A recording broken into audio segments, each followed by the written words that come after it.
Self branding में लगे आम आदमी पार्टी के राज्यसभा सांसद राघव चड्ढा और आम आदमी पार्टी के बीच अब बगावत खुलकर सामने आ गई है।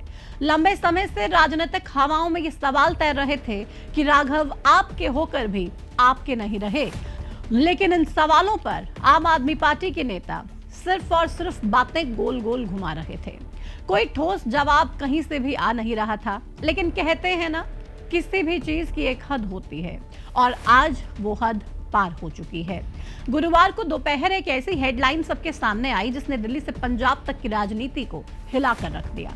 आम आदमी पार्टी ने सांसद राघव चड्ढा को राज्यसभा के उपनेता यानी कि डेप्यूटी लीडर पद से हटा दिया और उनकी जगह अशोक मित्तल को दे दी गई।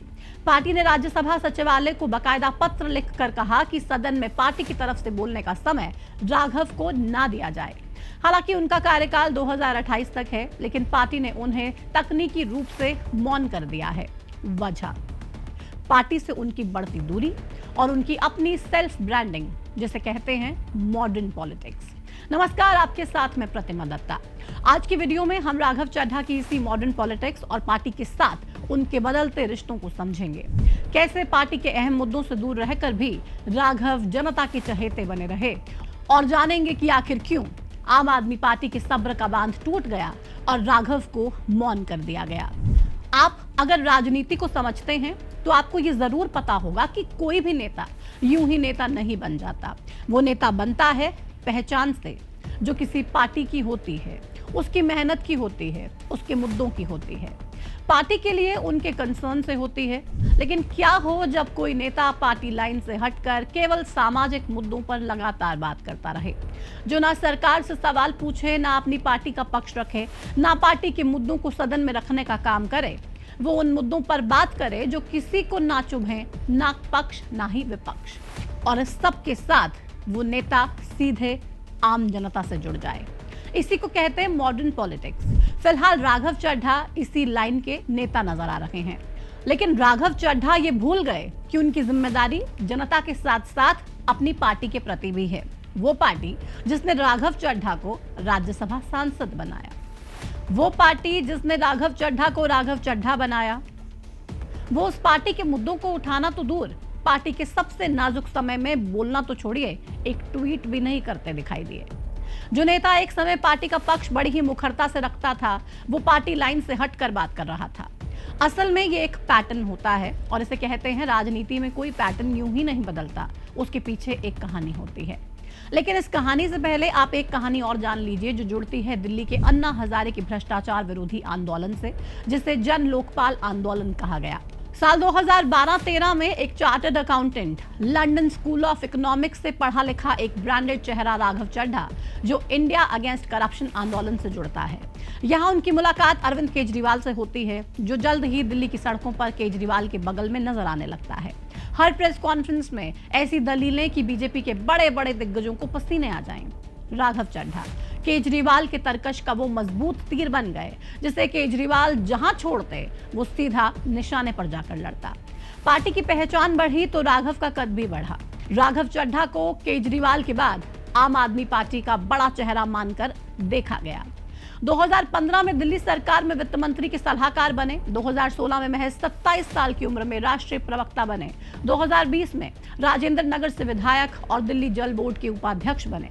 साल 2022 में पंजाब चुनाव के सह प्रभारी बने। पंजाब में आम आदमी पार्टी को 117 में से 92 सीटें मिली। तब विपक्ष ने आरोप लगाया कि पंजाब की सत्ता तो राघव चड्ढा दिल्ली से चला रहे हैं, भगवंत मान तो बस चेहरा ही हैं। फिर साल 2022 में वे पंजाब से राज्यसभा सांसद बने और आधिकारिक तौर पर पार्टी के पावर सेंटर बन गए। लेकिन फिर वक्त का पहिया घूम गया और सब कुछ बदल गया। मार्च 2024 में केजरीवाल को शराब घोटाले में गिरफ्तार कर लिया गया। आम आदमी पार्टी सड़क पर थी, कार्यकर्ता रो रहे थे, लेकिन राघव चड्ढा गायब थे। वो लंदन चले गए थे। सोशल मीडिया पर सवाल उठा कि पार्टी का इतना बड़ा चेहरा आखिर कहां है। सवालों के घेरे और गहरे हुए जब पार्टी के किसी कार्यक्रम में राघव चड्ढा नजर आए ही नहीं। केजरीवाल जेल गए, राघव ने सिर्फ 2 ट्वीट किए और खामोश हो गए। केजरीवाल बाहर आए, राघव की कोई खास प्रतिक्रिया देखने को मिली ही नहीं। फरवरी 2025 की हार, दिल्ली चुनाव में आम आदमी पार्टी की करारी हार पर राघव का कोई बयान नहीं आया। हाल ही में केजरीवाल को कोर्ट से राहत मिली। आम आदमी पार्टी ने देश भर में जश्न मनाया, लेकिन ना राघव पार्टी के नेताओं के साथ नजर आए, ना ही कोई पोस्ट किया। राजनीतिक गलियारों से लेकर राजनीति को समझने वालों के बीच सवालों का एक बवंडर था। आखिर ये सब हो क्या रहा है? अब इन्हीं सवालों के साथ दूसरी तरफ असल कहानी आपको समझा देते हैं। गुरुवार को आम आदमी पार्टी ने एक बड़ा फैसला लिया। सांसद राघव चड्ढा को राज्यसभा के उपनेता यानी कि डेप्यूटी लीडर पद से हटा दिया गया, जिसके बाद राघव चड्ढा अपनी ही पार्टी पर मुखर होकर बोले और कहा कि खामोश करवाया गया हूं, हारा नहीं हूं। साथ ही कुछ सवाल भी दागे। राघव ने कहा, जब भी मुझे संसद में बोलने का मौका मिलता है तो मैं जनता के मुद्दे उठाता हूं, और शायद ऐसे मुद्दे जो संसद में आमतौर पर नहीं उठाए जाते। लेकिन क्या जनता की समस्याओं पर, सार्वजनिक मुद्दों पर बात करना कोई अपराध है? क्या मैंने कोई जुर्म या फिर गलती की है? राघव ने आगे कहा कि क्या मैंने कुछ गलत किया है? मुझे जब जब पार्लियामेंट में बोलने का मौका मिलता है मैं जनता के मुद्दे उठाता हूँ, और शायद ऐसे टॉपिक्स उठाता हूँ जिसे आमतौर पर संसद में नहीं उठाया जाता है। लेकिन क्या जनता के मुद्दे उठाना, पब्लिक इश्यूज पे बात करना कोई अपराध है? क्या मैंने कोई गुनाह कर दिया, कोई गलती कर दी? Have I done something wrong? ये सवाल आज मैं इसलिए पूछ रहा हूं क्योंकि आम आदमी पार्टी ने राज्यसभा सेक्रेटेरिएट को ये कहा है कि राघव चड्ढा के पार्लियामेंट में बोलने पर रोक लगा दी जाए। राघव के इन सवालों का पार्टी के नेताओं ने दो टूक जवाब दे दिया। आम आदमी पार्टी नेता सौरभ भारद्वाज और नेता अनुराग ढांडा ने बयान जारी कर कहा कि हम सब अरविंद केजरीवाल के सिपाही हैं और हमने सिर्फ एक ही चीज सीखी है, जो डर गया वो मर गया। हम सबको जनता के मुद्दे सरकार की आंखों में आंख डालकर उठाने थे। राघव आम आदमी पार्टी के मुद्दे नहीं उठाते। विपक्षी दल सीसी के खिलाफ महाभियोग प्रस्ताव लाना चाहते थे, लेकिन राघव चड्ढा ने साइन करने से मना कर दिया। राघव विपक्ष के साथ वॉकआउट नहीं करते। राघव संसद में प्रधानमंत्री या बीजेपी सरकार से सवाल नहीं करते। हम सब लोग अरविंद केजरीवाल जी के सिपाही हैं और हमने तो एक ही बात सीखी थी, जो डर गया समझो मर गया। हम सबको तो लोगों के मुद्दे उठाने थे, सरकार की आंख में आंख डाल के। इन सभी आरोपों के बीच एक बारीक लाइन है, जिसे देखें तो ये पता चलता है कि आम आदमी पार्टी के सांसद होते हुए भी राघव चड्ढा ने सदन में पार्टी के मुद्दों को उस तरीके से नहीं उठाया जो एक पार्टी के जिम्मेदार नेता के तौर पर उठाना चाहिए। अब उस पहलू को देख लेते हैं जिस पर यह पूरा राजनीतिक विवाद खड़ा हुआ है।